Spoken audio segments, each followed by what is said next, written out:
नमस्कार बालमित्रांनो, गोष्टीचा खजिना यामध्ये आज आपण अक्कलकोटचे श्री स्वामी समर्थ यांची कथा ऐकणार आहोत.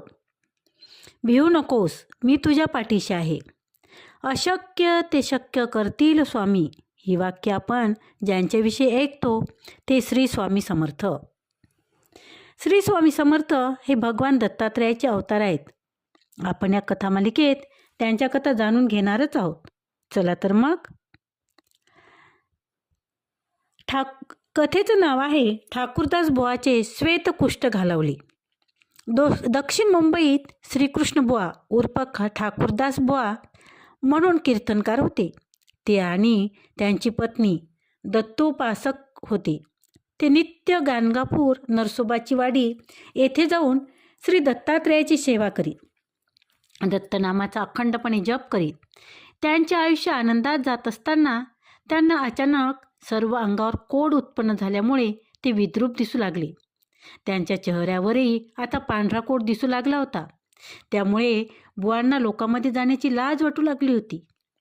त्यांनी खूप उपाय केले, पण काहीही उपयोग झाला नाही. उलट कुष्ठ कमी होण्याऐवजी वाढतच गेले. काशीला कायमची निघून जाण्याची त्यांनी विचार केला. पण काशीला जाण्याआधी गाणगापूरला जाऊन पादुकाचे दर्शन घ्यावे म्हणून ते गाणगापूरला पादुकाचे दर्शन घ्यायला गेले. तेथे गेले असता पादुकावर वाहण्यासाठी दुर्मिळ अशी कस्तुरी घेऊन गेले होते. बुवा पादुकावर ती दुर्मिळ अशी कस्तुरी अर्पण करताना खूप भावविवश झाले होते. कस्तुरी अर्पण करताना ते भावविवश झाल्यामुळे ती कस्तुरी अर्पण करायचे विसरूनच गेले.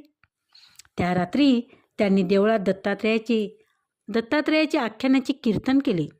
त्याच रात्री त्यांना स्वप्नात दृष्टांत झाला. अक्कलकोटात जा, स्वामीचे दर्शन घे. त्यांच्या कृपेने तुझे हे श्वेतकुष्ठ बरे होईल.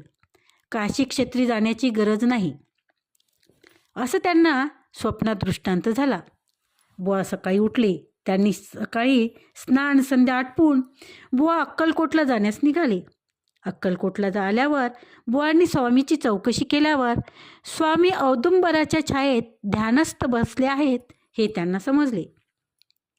ज्यावेळी औदुंबराच्या छायेत ध्यानस्थ बसलेल्या असताना बुवा लगबगीने स्वामीपाशी जाऊन त्यांना साष्टांग नमस्कार घालून त्यांचे चरण घट्ट पकडले. तेव्हा स्वामींनी डोळे उघडले, बुवाकडे पाहिले आणि त्यांना विचारले, हमारी कस्तुरी किधर है, अभी लाव.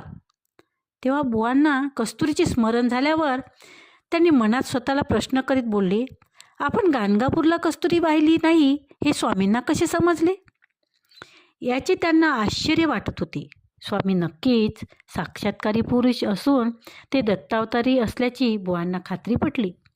तेव्हा बुवांनी स्वामींना कस्तुरी अर्पण केली. स्वामींना नमस्कार करून बुवा दूरवर उभे राहिले. स्वामींच्या समोर धुनी पेटलेली होती. स्वामींनी त्या धुनीतील एक जळके लाकूड घेतले आणि ते बुवाच्या दिशेने फेकले. स्वामींची ही कृती पाहून सर्वांनी स्वामींचा जय जयकार केला.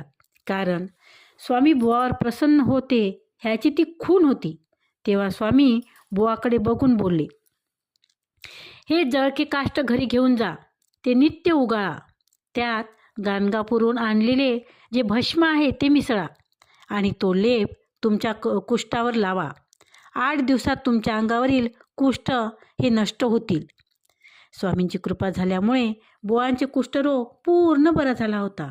बुवा स्वामीचे निस्सीम भक्त बनले होते. त्यांनी स्वामींच्या पादुका ठाकूरद्वारा येथे राम मंदिराजवळ स्थापन करून तेथे स्वामींचा मठ बांधून ते नित्य पूजन, आरती, गुरुवारी पालखी असा समारंभ सुरू केला होता. श्री स्वामी समर्थ. जय जय स्वामी समर्थ. धन्यवाद.